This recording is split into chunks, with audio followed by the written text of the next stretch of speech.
เป็นสิ่งที่มันไม่ยากนะครับก็คงเรียนรู้ร่วมกันแล้วก็ช่วงบ่ายเราจะมีการแสดงวัฒนธรรมเหมือนช่วงเช้าอีกรอบหนึ่งนี่คือสิ่งต่างๆที่ทางเครือข่ายกฐินชนเผ่ากฐินได้จัดเตรียมไว้กิจกรรมต่างๆที่เราได้จัดเตรียมไว้นะครับก็คงจะมีกิจกรรมทั้งวันนะครับกับสิ่งที่รายการแรกนะครับคือรายการที่เราจะมีชนเผ่ากฐินก็มีพิธีกรรมได้อะไรให้กับคนที่พวกเรารักมากที่สุดคือพระพินางนะครับดังนั้นชาวชนเผ่ากฐินก็มีความไว้อะไรนะครับจึงได้จัดพิธีกรรมชุดการแสดงชุดนี้ไว้นะครับขอกลับเรียนเชิญครับจัดแสดงโดยพี่น้องระวังนะครับเป็นชนกลุ่มย่อยของกฐินนะครับกฐินมี6กลุ่มย่อยอันนี้เป็นพิธีกรรมของชนเผ่าย่อยระวังนะครับกลับเรียนเชิญอาจารย์นิรันดร์ครับ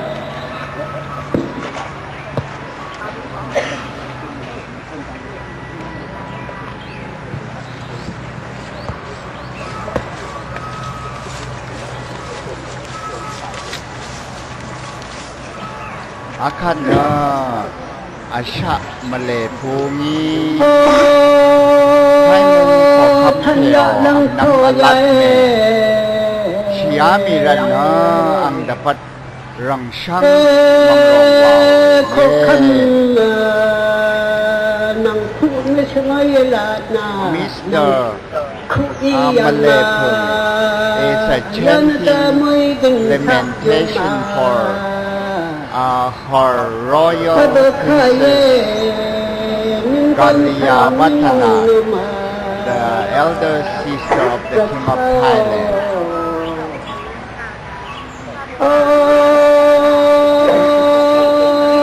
ขอคำมาคุณจะไม่ดึงสักมาอัตยาเย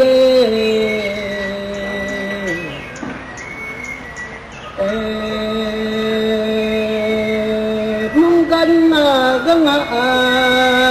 อับขาดันอากับขาอับ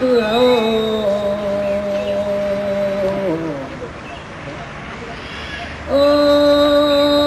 ขาดันตามุงกันตาRoyal Princess had passed away on January the 2nd,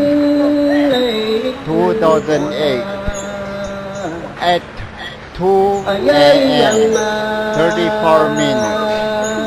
of cancer.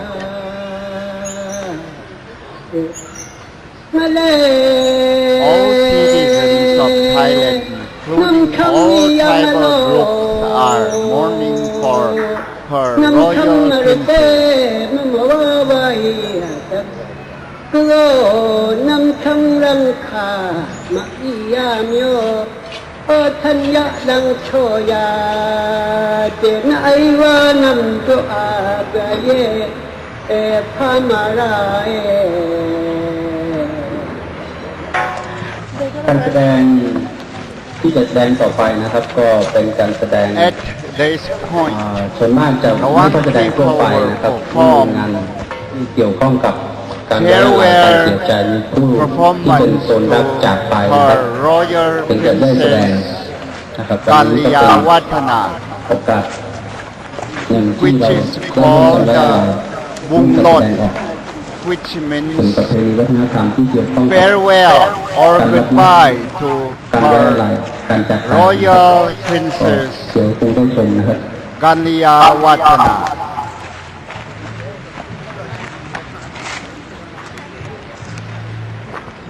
ค่ะการแสดงชุดนี้นะคะเรียกว่าบุญบุญนะคะซึ่งความหมายแล้วก็ประกอบท่าการแสดงต่างๆนะคะอาจารย์นิรันดร์จะมาอธิบายให้ทุกท่านได้ทราบกันนะคะ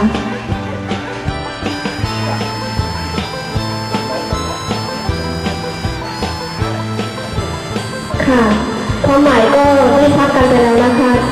ซึ่งเมื่อครู่นี้อาจารย์นิรันดร์ก็ได้อธิบายให้ฟัง ดงนะคะ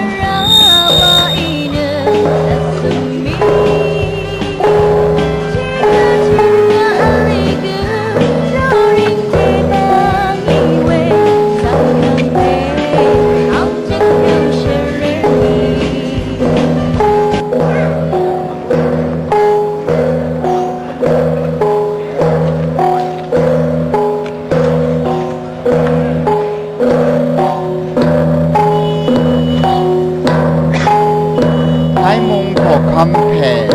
ang nam alat me siya mirat na ang sang pamaray wa we bunglot yadu wai we ye nang marawang serina kamu karaga ali ni ko we mo maluya ang dara sang apoy na